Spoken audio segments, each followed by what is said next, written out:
Friends, आज बात कर रहे हैं हम स्ट्रिंग की कि स्ट्रिंग मैनिपुलेशन पाइथन में कैसे करते हैं। उसके लिए सबसे पहले हम आपको एक्सेल में थोड़ा सा यहाँ पर करके दिखाते हैं कि स्ट्रिंग मीन्स क्या होता है और कैसे स्ट्रिंग में वर्क किया जाता है। स्ट्रिंग जो होता है वहाँ पर बहुत सारे कैरेक्टर्स का कॉम्बिनेशन होता है। जैसे हमने लिखा दिस, या हम लिखते हैं कंप्यूटर, या हम लिखते हैं पाइथन। तो सारे लेटर्स को मिला करके हम कहते हैं कि स्ट्रिंग है। इंडिविजुअल अलग अलग उसको हम एक कैरेक्टर ही बोलते हैं, लेकिन जब मिला देते हैं तो स्ट्रिंग बोलते हैं। एग्जाम्पल के लिए अगर मैं कहूँ कि यहाँ पर लिखा हुआ है COMPUTER,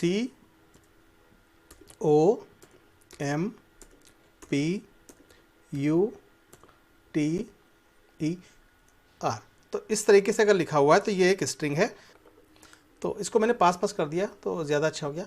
अब इसकी इंडेक्स भी समझना ज़रूरी कि ये 0 इंडेक्स है। ये 1 2 3 4 5 6 7 और निगेटिव इंडेक्स हमारी इसके नीचे होती है -1 -2 -3 -4 -5 -6 -7 और -8। तो ये निगेटिव इंडेक्स होती है जो नीचे होती है। ये गलती से मैंने काफ़ी नीचे लिख दिया है, तो इसको मैं ऊपर शिफ्ट कर देता हूँ। तो हाँ, ये तो इस तरीके से हमारी ये जो है कंप्यूटर जो मैंने लिखा है ये एक स्ट्रिंग है। और इसको हम कह सकते हैं कि ये जो इसकी हर लेटर इसका अलग अलग इंडेक्स पर है। सी हमारा 0 पर है और 1 लोकेशन पे ओ है, तो ऊपर जो होता है इसको हम बोलते हैं इंडेक्स।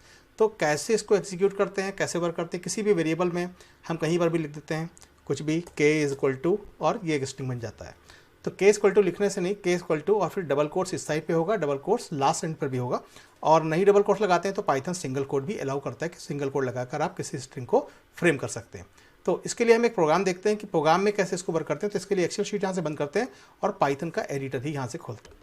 तो पाइथन की स्ट्रिंग को समझने के लिए हम सबसे पहले क्या करते हैं, प्रोग्राम बना लेते हैं और उस प्रोग्राम से हमें चीज़ें काफ़ी क्लियर हो जाएंगी। जैसा कि हमने सबसे पहले यहाँ पर कर दिया कोई भी k = और मैं यहाँ लिख देता हूँ कंप्यूटर, COMPUTER कंप्यूटर। तो इसके बाद मैं अगर लिखता हूँ यहाँ पर प्रिंट और k, तो सॉरी ये मैंने कैपिटल लिख दिया, इसको बार बार दिक्कत होगी तो मैं इसको स्मॉल कर देता हूँ k।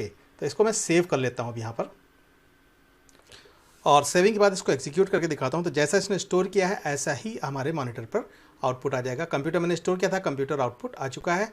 लेकिन अगर इसमें हम कुछ चेंजेस करना चाहें, अगर इस स्ट्रिंग की हम लेंथ निकालना चाहें तो हम लेंथ भी निकाल सकते हैं। वी कैन राइट हियर, कुछ भी कोई वेरिएबल ले लेता हूँ, p = लेन ऑफ, लेन हमारा फंक्शन है, रेडीमेड फंक्शन है जो किसी स्ट्रिंग की लेंथ निकालता है। और इसके अंदर हम उस वेरिएबल का नाम लिख देते हैं जिसके अंदर हमारी स्ट्रिंग स्टोर्ड है।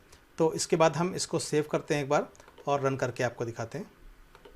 अब चूंकि इसकी लेंथ को हमने प्रिंट नहीं किया तो ये आउटपुट भी नहीं देने वाला था। हम इसको प्रिंट और p लिखेंगे तो हमें इसका आउटपुट मिलेगा, लेकिन उससे पहले हमें सेव करना होगा और सेव करने के बाद इसको हम रन पे क्लिक करते हैं। When will run will get computer, और साथ में इसने इसकी लेंथ भी बता दी कि टोटल इसके अंदर 8 लेटर हैं। तो इस तरीके से हम स्ट्रिंग का यूज़ कर सकते हैं। और इसके अलावा बहुत सारे रेडीमेड फंक्शंस हैं जिस फंक्शंस का यूज़ करके हम स्ट्रिंग का यूज़ करेंगे। अगर हम 2 स्ट्रिंग को जोड़ना चाहें, जैसे हमने लिखा कंप्यूटर और यहाँ पर लिख देता हूँ k के बाद यहाँ पे m = मशीन, MACHI यानी मशीन, कंप्यूटर एंड मशीन, और इन दोनों को मैं जोड़ देना चाहता हूँ तो मैं ये लिख दूंगा k = m। तो अभी आप देखेंगे कि क्या फ़र्क आएगा इसके अंदर। हम इसको सेव करते हैं और रन करते हैं तो आप देखिए इसने आउटपुट दिया है कंप्यूटर मशीन और फिर दिया है 15। क्यों? क्योंकि मैंने k और k+m, मतलब k में k+m मैंने ऐड करके डाल दिया, कंप्यूटर मशीन k में डाल दिया। तो प्रिंट k लिखूंगा तो हमें आउटपुट मिलेगा कंप्यूटर मशीन, और जब उसकी लेंथ निकालेंगे तो ऑब्वियसली दोनों का जोड़ करके निकालेगा, और प्रिंट p करेंगे तो उसकी लेंथ 15 ही प्रिंट करेगा। तो इस तरीके से स्ट्रिंग को हम कॉन्कैटिनेट कर सकते हैं, 2 स्ट्रिंग को जोड़ सकते हैं और प्लस उसकी लेंथ निकाल सकते हैं, और भी बहुत कुछ कर सकते हैं। आगे आगे देखते चलते हैं। इसी स्ट्रिंग के कैरेक्टर को हम 1 by 1 उल्टा प्रिंट करना चाहते हैं। तो इसके लिए हम क्या करेंगे, बाय द वे कंप्यूटर लिखा हुआ है तो इसकी सबसे पहले तो मैंने लेंथ निकाल लिया और ये मैं हटा देता हूँ, और मुझे कंप्यूटर की जगह RETUPMOUC ऐसे करके प्रिंट करना है। तो मैं फॉर का एक लूप लगाता हूँ, फॉर i in range, और यहाँ से मैं दे देता हूँ कहाँ से कंप्यूटर इसका लूप शुरू करेगा। तो मैं दे देता हूँ p-1 से, मतलब 7 नंबर पोजीशन से, ठीक है। कॉमा कहाँ तक जाएगा, -1 तक, क्योंकि 0 तक तो इसकी इंडेक्स है ही है। अगर मैं कहूँ 7 - 1 8 - 1 7 नंबर पे ये है 6 5 पर t, U76543210, 0 पे हमारा C है, तो अगर हम 0 तक चलाएंगे तो एक कम चलेगा, मतलब 1 तक चलेगा, तो इसलिए हम यहाँ पर -1 दे देते हैं। और हमने ये भी बोल दिया कि एक एक करके इसे -1 घटते जाना है, मतलब पीछे की तरफ चलना है। अभी हम क्या करेंगे, यहाँ पर लिख देंगे प्रिंट के, और साथ में उस स्क्रिप्ट का नंबर दे देंगे आई जिसके अंदर एक वैल्यू आ रही है। तो सबसे पहले आई में आएगा 7, तो 7 नंबर लोकेशन की वैल्यू प्रिंट होगी, फिर 6, फिर 5। तो इसको पहले सेव कर लेते हैं और सेव करके यहाँ से रन करते हैं। Then will get the result what was required. लेकिन इसमें एक चीज़ अभी रह गई थी कि हमें ये तो बताना ज़रूरी था कि -1 और पीछे चलेगा ये। तो इसके बाद अब इसे सेव करते हैं, और तो अब जब इसे हम एग्जीक्यूट करेंगे तो हमारे सामने जो रिज़ल्ट आएगा वो कुछ इस तरीके से होगा। हम इसको रन करेंगे तो आउटपुट जो आ रहा है ये देखिए, कंप्यूटर को उल्टा इसने प्रिंट किया RETUPMOC। तो इस तरीके से रिजल्ट देगा। तो इस तरीके से किसी स्ट्रिंग को हम रिवर्स कर सकते हैं। स्ट्रिंग को रिवर्स करने का ये प्रोसेस था। अभी इसके बाद जो नेक्स्ट है कि स्ट्रिंग को रिवर्स करने के अलावा हम और क्या क्या कर सकते हैं स्ट्रिंग में। इसके बाद नेक्स्ट आता है स्ट्रिंग की स्लाइसेस कट करना। स्लाइसेस मतलब पीसेस में इसको कट करना। तो मैं जैसे यहाँ से लूप हटा देता हूँ और लूप की जगह पर आपको कुछ और चीज़ें यहाँ से बताता हूँ, जैसे स्लाइसेस कैसे काम करता है। इसको रब करने के बाद, हाँ, अभी मुझे बताना है स्लाइसेस। तो पहले मैं यहाँ पर कमेंट में लिख देता हूँ स्लाइसेस, ताकि आपको ध्यान रहे कि हम लोग बात कर रहे हैं स्लाइसेस की। कैपिटल में लिख देता हूँ स्लाइसेस, ठीक है। तो अभी हम स्लाइसेस पे काम करेंगे। तो स्लाइसेस पे कैसे वर्क करेंगे, मैं यहाँ लिख देता हूँ कुछ भी, A = और हमारे वेरिएबल का नाम के जिसमें स्ट्रिंग स्टोर्ड है, ये वाला सबस्क्रिप्ट हम बॉक्स लगाएंगे लिस्ट वाला, और इसके अंदर लिख देंगे 0:3। तो इसके अंदर क्या क्या आ जाएगा आप एक बार प्रिंट करके इसे देखिए, प्रिंट A, और इसको हम सेव करते हैं और सेव करके एग्जीक्यूट करते हैं। देखिए इसके अंदर आया कॉम क्यों आया, 0, 1 और 2 लोकेशन तक के लेटर लिए, मतलब जो भी हम स्टार्टिंग देते हैं वहाँ से शुरू करता है, जो भी हम एंड देते हैं उससे एक लेटर ये कम लेता है। तो इस तरीके से इसके अंदर स्टोर था, COMPUTER कंप्यूटर स्टोर था, लेकिन उसने 0, 1, 2 लिया। अगर इसकी रेंज हम थोड़ा सा बढ़ा देते हैं, इसको मैं 5 कर देता हूँ और फिर सेव करके रन करता हूँ, तो आप देखते हैं आउटपुट क्या आएगा, कॉम्प्यू 5।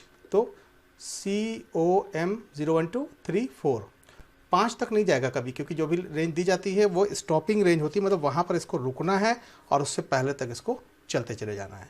तो ये होता है स्लाइसिंग। स्लाइसिंग का यूज़ हम लोग देख लिया कि कैसे स्लाइसिंग कर, लेकिन कई बार ऐसा है स्लाइसिंग में हम लोग कोई स्टार्टिंग वैल्यू नहीं देते हैं। अगर इसको हम हटा दें यहाँ से, केवल 5 लिखें तो कंप्यूटर कहाँ से लेगा, तो कई बार ये क्वेश्चन बनता है। तो स्लाइसिंग में अगर इसको हम रन करते हैं तो आप देखेंगे कि स्टार्टिंग वैल्यू इसने कहाँ से ली है, कोई आउटपुट नहीं ली। 5 से पहले मुझे कोलन लगा देना था, कोलन लगा देते हैं, ठीक है। तो इसका मतलब कहाँ से लेगा, 0 से 5 तक, तब भी ये पिक कर लेगा। तो देखिए अभी भी इसने वही लिया है, लेकिन अगर हम 5 और कोलन लगा देते हैं तो मतलब 5 से शुरू करेगा और एंड तक जाएगा, 5 से शुरू करके एंड तक जाएगा। तो इसको रन करते हैं तो आउटपुट हमारे सामने आएगा TER, मतलब 5 से शुरू किया और लास्ट तक चला गया। लास्ट रेंज मैंने दी नहीं थी इसलिए। अब अगर इसके साथ हमें ये देखना कि किसी भी स्ट्रिंग के अंदर कितने बार कोई वर्ड रिपीट हुआ है, जैसे मैं यहाँ से कोई भी प्रोग्राम ले लेता हूँ, मैं लिख देता हूँ K = mouse and mouse keyboard and pencil, कुछ इस तरीके से एक सेंटेंस दे देते हैं इसके अंदर कुछ भी बना करके। और उसके बाद मैं देता हूँ यहाँ पर S = MO माउस, और इसको बंद कर देता हूँ। तो अगर मुझे चेक करना है कि इसके अंदर कितनी बार ये आया, तो मैं कहूँगा K.count S, ठीक है। तो K के अंदर ये जो सब स्ट्रिंग है S, ये कितनी बार इसके अंदर आया है। तो यहाँ पर मैं कोई वेरिएबल ले लेता हूँ P, ठीक है। P के अंदर इसकी काउंटिंग ले लेता हूँ, मैं प्रिंट करता हूँ P और इसको सेव कर देता हूँ। सेव करने के बाद आप आउटपुट देखेंगे तो ये आया 2। कह रहा जो S के अंदर जो भी वैल्यू है उसको मुझे काउंट करना है कि वो K के अंदर कितनी बार आया। तो K के अंदर mouse and mouse keyboard pencil ऐसे स्टोर था। तो अगर हम माउस को यहाँ पर चेक करते हैं, हमने माउस इनपुट किया तो माउस इसके अंदर 2 बार आया है। अगर इसके अंदर एक बार माउस हम और लिख देते तो आप देखेंगे कि ये 3 बार आपको आउटपुट दे देगा। ये देखिए इसने आउटपुट दे दिया 3 टाइम, मतलब 3 बार ये चीज़ उसके अंदर अवेलेबल है। और अगर मैं ऐसे दे देता हूँ और फिर एक बार इसको सेव करते हैं तो आप देखेंगे तब भी इसने 3 बार दिया, क्योंकि ये सब स्ट्रिंग ढूंढ रहा है। इसको इससे मतलब नहीं कि पूरा माउस उसके अंदर हो या MOUS हो, ठीक है। और अगर आप केवल इसके अंदर M सर्च करते हैं तब देखते हैं कितनी बार आता है, तब भी इससे ज़्यादा बार तो है नहीं शायद, हाँ तब भी 3 है। बट यहाँ पर एक M ऐड कर देते हैं, मतलब हर तरीके से आपको करके दिखा देता हूँ ताकि आपको बाद में समझने में प्रॉब्लम ना आए। तो अभी देखिए टोटल टाइम 4 बार आ रहा है, क्योंकि M इसको जितनी बार भी इसके अंदर मिला हुआ है ये बता रहा है कि इतनी बार इसकी काउंटिंग है, ठीक है। तो इस तरीके से स्ट्रिंग की एक बड़ी से सेंटेंस या बड़ी सी स्ट्रिंग के अंदर आप किसी एक वर्ड को सर्च कर सकते हैं कि ये वाला वर्ड उसके अंदर कितनी बार अवेलेबल हुआ है, काउंटिंग कर सकते हैं। और अगर इसी के हमें इंडेक्स देखनी हो कि कहाँ पर है ये, तो मैं इंडेक्स लिख दूंगा, इंडेक्स, और इसको एग्जीक्यूट करता हूँ। तो आप देखेंगे जैसे मैं इसको एग्जीक्यूट करूँगा तो ये कंप्यूटर को बताएगा कि 0 लोकेशन पे ये मिला है M। तो लेकिन अगर मैं माउस की जगह यहाँ पे कुछ भी ऐसे लिख देता हूँ तो अगली बार अगर मैं इसको सर्च करता हूँ तो आप देखेंगे जहाँ पर भी इसको माउस मिला है करेक्ट 10 नंबर पे मिला। देखिए यहाँ से 0 1 2 3 4 5 6 7 8 10 नंबर पे इसको पहली बार M मिला है। तो इस तरीके से आप चेक कर सकते हैं कि इसकी इंडेक्स क्या है इस लेटर की। तो इस तरह से ये बता देगा कि आपको जो भी इंडेक्स जो भी आप ढूंढ रहे हैं उसके अंदर वो है कि नहीं है। लेकिन अगर मैं ये कहूँ कि मैं M की जगह यहाँ पर Z स्टोर करता मैं, और फिर मैं इसको चेक करता कि ये चीज़ इसके अंदर अवेलेबल है या नहीं है, तो उस केस में कंप्यूटर क्या देगा, वैल्यू एरर। क्यों? क्योंकि जो भी वो ढूंढ रहा है सब स्ट्रिंग नॉट फाउंड, जो भी वो सर्च कर रहा है वो उस पूरी स्ट्रिंग में कहीं भी अवेलेबल नहीं है। इसके बाद नेक्स्ट है कि अगर मैंने k=com मैंने स्टोर किया, और स्टोर करने के बाद अगर मुझे ये देखना है कि जो भी इसके अंदर स्टोर्ड है वो पूरा का पूरा कैपिटल है कि नहीं है, तो मैं लिखता हूँ p=k.isUpper। अगर वो कैपिटल में है तो p में आ जाएगा ट्रू, और नहीं तो आ जाएगा फॉल्स। रन करके देखते हैं इसको, पहले एक बार सेव कर लेते हैं, मैंने चेंज किया और सेव करके रन करते हैं। तो इट इज़ कमिंग ट्रू, क्योंकि मैंने इसके अंदर पूरा का पूरा जो भी स्ट्रिंग है हमारा वो कैपिटल में है। और अगर मैं लिख देता हूँ कंप्यूटर इज़, और अभी मैं इसको ऐसे करता हूँ तो अभी देखिए रिजल्ट देगा हमारा फॉल्स। क्यों? क्योंकि कुछ कैपिटल है कुछ स्मॉल है, और इसको पूरा बताना था कि पूरा कैपिटल है या पूरा स्मॉल है। तो अभी अगर मैं इसको इस अपर की जगह में पूरा का पूरा चेक करना चाहूँ कि क्या ये लोअर में है, इज़ लोअर, तो कॉम को भी लोअर में कर देता हूँ और सेव कर देता हूँ, तो इसने दे दिया ट्रू, ठीक है। तो जो भी स्ट्रिंग इसके अंदर है com is fully it is in the small letter, तभी इसने ट्रू दिया है। अगर मैं एक भी लेटर इसका कैपिटल करूँगा तो देखिए रिजल्ट में चेंज आ जाएगा, फॉल्स आ गया। क्यों? क्योंकि इसके अंदर मैंने कैपिटल स्मॉल का मिक्सचर कर दिया। ऐसे ही हम चेक कर सकते हैं कि कोई इसके अंदर डिजिट्स हैं या नहीं है। तो इज़, ये सब स्ट्रिंग के फंक्शंस हैं जिसका हम लोग बहुत बार यूज़ करते हैं अपने प्रोग्राम्स में। और मैं इसके अंदर लिख देता हूँ 1198, ऐसे एक नंबर दे देता हूँ जो कि स्ट्रिंग में है। स्ट्रिंग का मतलब वो चीज़ कोर्स में है तो वो स्ट्रिंग मानी जाएगी। और इसके बाद मैं इसको यहाँ से एग्जीक्यूट करता हूँ, रन पे क्लिक करता हूँ, तो रन पे क्लिक करने के बाद हमें आउटपुट मिल रहा है ट्रू, क्योंकि पूरा का पूरा नंबर हमारा स्ट्रिंग में है। कई बार हमसे कहा था हमें इनपुट करना है केवल नंबर, तो अगर हम नंबर की जगह कुछ और इनपुट करते हैं तो कंप्यूटर हमें वार्निंग दे सकता है। तो मैं चेक कर सकता हूँ कि अगर हमने नंबर इनपुट किया है तो वो नंबर होना चाहिए। जैसे एक बहुत अच्छा सा प्रोग्राम मैं आपको दिखाता हूँ। मैंने कहा क्वेश्चन है हमारा कि हमें किसी का मोबाइल नंबर इनपुट करना है। मैं कहता हूँ m=int इनपुट, या इंट नहीं लगाता हूँ मैं, m=input इंटर नंबर, चलिए इंटर नंबर लिखता हूँ। तो मुझे एक नंबर इनपुट करना है, लेकिन मुझे बाद में ये चेक करना है कि मैंने नंबर ही इनपुट किया, कहीं मिक्सचर तो नहीं इनपुट कर दिया है। मैं कहूँगा इफ़ और m.is डिजिट, और इसको मैं यहाँ से रन करता हूँ, ठीक। तो यहाँ पर ये हमसे एक नंबर की डिमांड कर रहा है। मैंने यहाँ पे नंबर इनपुट कर दिया बाय द वे 987, और इंटर किया तो मैसेज आएगा यू एंटर नंबर। लेकिन सेकंड टाइम मैं जब इसको फिर से रन करता हूँ और मैं यहाँ पर नंबर की जगह कुछ मिक्सचर इनपुट कर देता हूँ 986TR, और ऐसे दे दिया, तो कंप्यूटर ने बोला रॉन्ग एंट्री। तो अगर हम गलती से कहीं पर भी ऐसी डिमांड होती है जहाँ पर हमें केवल नंबर इनपुट करने और हम नंबर की जगह कुछ और चीज़ें इनपुट कर देते हैं, तो उस केस में कंप्यूटर हमें वार्न कर सकता है कि आपने गलत चीज़ इनपुट। तो इस तरीके से स्ट्रिंग का यूज़ काफ़ी ज़्यादा बार होता है जब हम लोग वैल्यू इंटर करते हैं। या सेम प्रोग्राम में अगर हम ये चाहते हैं कि हमने कोई भी स्ट्रिंग इनपुट की है और उसको हम कैपिटल में कन्वर्ट करना चाहते हैं, स्मॉल में हमने इनपुट की कैपिटल में कन्वर्ट करना चाहते हैं, तो सेम प्रोग्राम में मैं यहाँ पर लिख देता हूँ इंटर स्ट्रिंग। तो मैं जैसे इनपुट करूँगा और उसके बाद मैं लिख दूँगा m equal to m dot upper. तो m डॉट अपर लिखने से ये पूरी की पूरी स्ट्रिंग हमारी कैपिटल में हो जाएगी। जैसे मैंने लिखा तो कंप्यूटर ने हमसे पूछा है कि स्ट्रिंग, इंटर स्ट्रिंग पूछ रहा है, और यहाँ पर मैंने दे दिया पाइथन कैप स्मॉल में दिया है मैंने, बट ये कैपिटल में कन्वर्ट कर देगा, लेकिन ये आउटपुट हमें नहीं देगा क्योंकि हमने प्रिंट नहीं लगाया। तो एक बार मैं प्रिंट एम कर देता हूँ और इसके बाद इसे सेव करता हूँ। तो सेव करते ही जब हम अगली बार इस प्रोग्राम को सेव करके रन करते हैं तो अभी वो फिर से हमसे एक स्ट्रिंग की डिमांड करता है, इंटर स्ट्रिंग, और मैं लिखता हूँ पाइथन, और आउटपुट हमें आता है कैपिटल में पाइथन। क्यों? क्योंकि हमने कैपिटल के लिए हमने यहाँ पे अपर फंक्शन यूज़ कर रखा है। अगर हम अपर नहीं यूज़ करते, हम यहाँ पे लोअर फंक्शन यूज़ करेंगे तब हम इनपुट करेंगे, तो आउटपुट हमें लोअर केस में आएगा। रन करके दिखाते हैं आपको। और इसने स्ट्रिंग पूछी, मैंने यहाँ दे दिया कैपिटल में, लिख देता हूँ मैं बल्ब, तो आउटपुट हमें स्मॉल लेटर में बल्ब आएगा। क्यों? क्योंकि हमने इस बार लोअर फंक्शन यूज़ किया। तो हम कैपिटल फंक्शन यूज़ करेंगे तो हमें कैपिटल में मिलेगा, स्मॉल यूज़ करेंगे तो स्मॉल लेटर में मिलेगा। अब नेक्स्ट प्रोग्राम जो हमारा है उसमें हम आपको एक यहाँ पे पेस्टिंग करते हैं पहले, और क्वेश्चन हमारा है, क्वेश्चन ये कह रहा है कि enter string as ABC 1 to 3, then output should ABC 1 to 3 has digits 123 which sum is 6। मतलब इसके डिजिट्स को कंप्यूटर अलग कर ले और उन डिजिट्स का सम भी कर ले।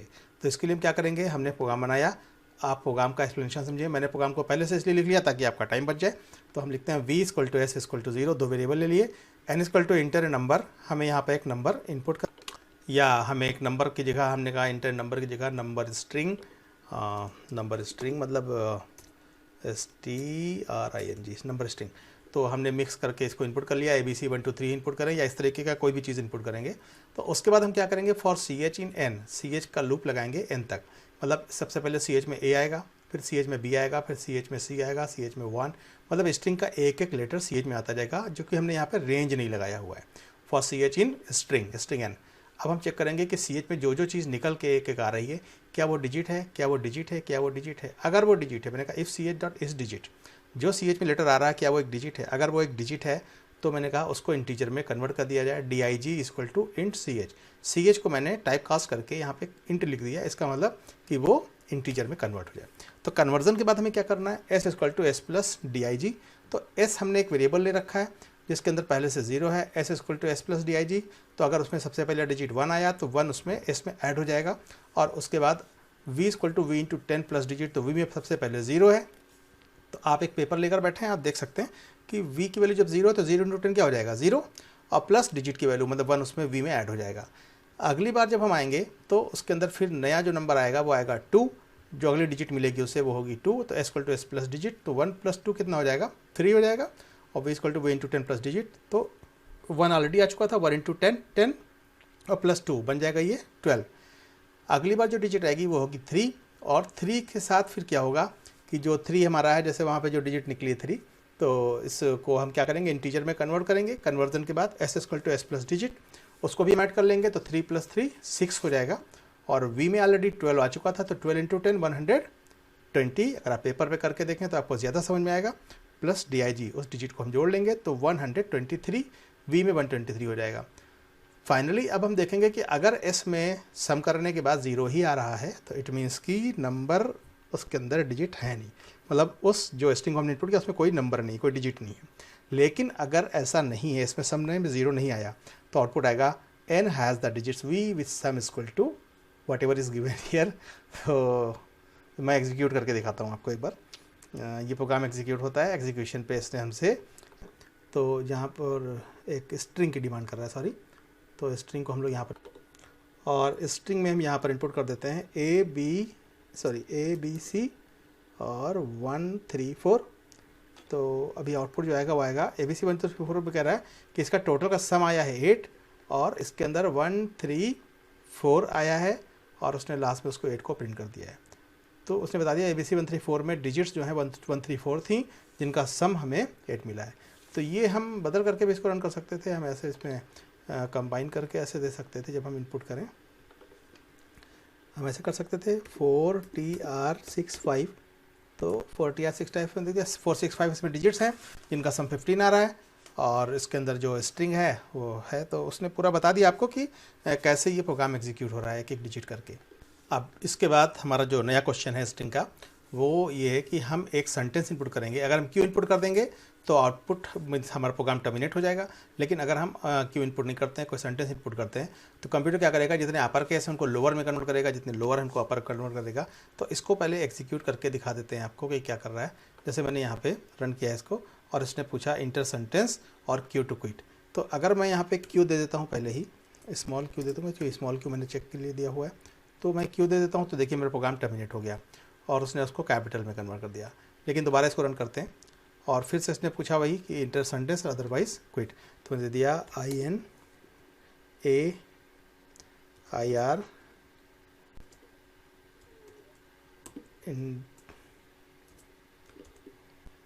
ऐसे दे दिया।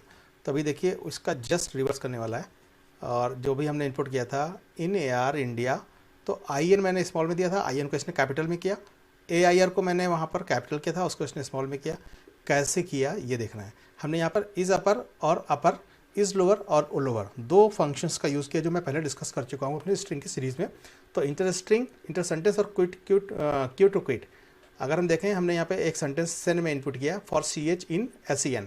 CH में हम एक एक लेटर वहाँ से उठाते गए। जैसे हमने इनपुट किया इन एयर, तो इन ईयर में I को सबसे पहले हमने CH में लिया, फिर N को लिया, फिर स्पेस को लिया। तो मैंने बोला जो जो चीज़ वहाँ से पिक होती जा रही है, इफ़ CH डॉट इज़ अपर, अगर वो एक लेटर जो उठा है वो कैपिटल है क्या, अगर वो कैपिटल है तो वो स्मॉल में कन्वर्ट करके किसी W नाम के वेरिएबल में स्टोर कर दिया जाए। अगर वो लोअर केस मतलब स्मॉल लेटर में है तो उसे कैपिटल में कन्वर्ट करके W में स्टोर कर दिया जाए। और अगर स्पेस या कुछ और भी हो तो वो ऐसे ही स्टोर कर दिया जाए। तो बार बार ये रिपीट होता जाएगा प्रोसेस। लूप में मैं बता चुका हूँ कि एक एक लेटर निकालता जाएगा और अगला काम करता जाएगा और जो रिक्वायर्ड है वैसा हमें ये रिज़ल्ट दे देगा। तो इस तरह से स्ट्रिंग के बहुत सारे क्वेश्चन तो बहुत सारे हो सकते हैं, उसका कभी एंड नहीं होगा। इसके बाद मैं आपको पैटर्न का प्रोग्राम बना के दिखाने वाला हूँ। तो पैटर्न का प्रोग्राम कैसे बनता है ये पूरा आप यहाँ से, एक पैटर्न के प्रोग्राम को मैंने यहाँ पे पेश किया हुआ है। तो इसका पैटर्न कैसा आना चाहिए पहले मैं यहाँ पे आपको डिमॉन्स्ट्रेट कर देता हूँ। पहले बार मुझे A चाहिए, दूसरी बार मुझे AB चाहिए, तीसरी बार मुझे ABC चाहिए, चौथी बार मुझे ABCD, इस तरीके से ABCDE, ABCDEF, इस तरीके से मुझे पैटर्न चाहिए। तो सब पे मैं स्लैश लगा देता हूँ ताकि आपको ये दिखता भी रहे कि मुझे क्या करना है। और तो ये आपका पैटर्न हो गया। इस पैटर्न को कैसे एग्जीक्यूट करेंगे, सबसे पहले हम क्या करते हैं N के अंदर ABCDEF कुछ वैल्यूज़ ले लेते हैं और इन वैल्यूज़ को, अब चूंकि स्ट्रिंग आपको पता है N में जब भी हमने ABCDEF लिखा है तो A हमारा 0 लोकेशन पे है, B 1 पे, C 2 पर, D 3 पर, E 4 पर, F 5 पर। पूरी मैंने लेंथ निकाल ली। तो L की लेंथ निकालने से कितना होगा, ABCDEF 6। तो इट मीन्स कि इसकी लेंथ जो आई होगी वो ऑब्वियसली 6 आई होगी। ठीक है, इसकी लेंथ जो आई होगी वो 6 लेंथ आई होगी। लेंथ इसकी 6 है। अब लूप लगाया मैंने फॉर आई रेंज 0, L, तो 0 से लूप चलेगा लेकिन कहाँ तक, 5 तक, नॉट 6। हमें कितनी रोज प्रिंट करनी है, 1 2 3 4, 2 रोज और चाहिए थी, 5 6 रोज चाहिए। तो अगर 0 से L तक चलाएंगे, 0 से 5 तक चलाएंगे तो टोटल 6 रोज हमारी हो जाएंगी। रोज तो हमारी कम नहीं पड़ेंगी। ठीक है, अब हम अंदर आते हैं कि हर रो में हमें क्या क्या प्रिंट करना है या कितनी बार प्रिंट करना है। तो मतलब यहाँ पे for I J in range 0 से I+1, I की वैल्यू क्या है 0 और 1 बढ़ाकर हम देते हैं यहाँ पर। तो 0,0 लिखेंगे तो एक बार भी नहीं चलेगा, तो 0,1 लिखेंगे तो एक बार चलेगा। तो I की वैल्यू अगर 0 होगी तो यहाँ पर ये 1 ट्रीट किया जाएगा, अगर I की वैल्यू 1 होगी तो यहाँ पर 2 ट्रीट किया जाएगा। तो इस तरीके से इसको हम चलाएंगे। तो जब हम प्रिंट करेंगे, प्रिंट N और J, NJ का मतलब हुआ N हमारी इस स्ट्रिंग का नाम है जिसके अंदर ABCDF स्टोर है और इस F की 0 लोकेशन पर A है, शुरुआती लोकेशन A है। तो अगर हम लिखते हैं प्रिंट NJ मतलब J हमारा जब 0 है तो 0 लोकेशन की वैल्यू प्रिंट हो, comma end equal to space, मतलब आगे नई लाइन में कर्सर ना जाए, सेम लाइन में कर्सर रहे उसको प्रिंट करने के बाद। फिर उसके बाद जब J का लूप खत्म हो जाए, J का लूप कब फिनिश होगा, 1 पे फिनिश होगा। तो जैसे 0 के बाद 1 पे जाएगा लूप खत्म हो जाएगा।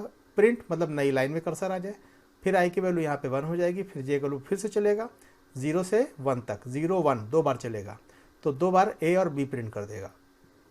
फिर नई लाइन, फिर ऊपर जाएगा आई की वैल्यू, और इसके बाद आप देखेंगे कि जब आई की वैल्यू 2 हो जाएगी तो फिर ये वर्क करेगा।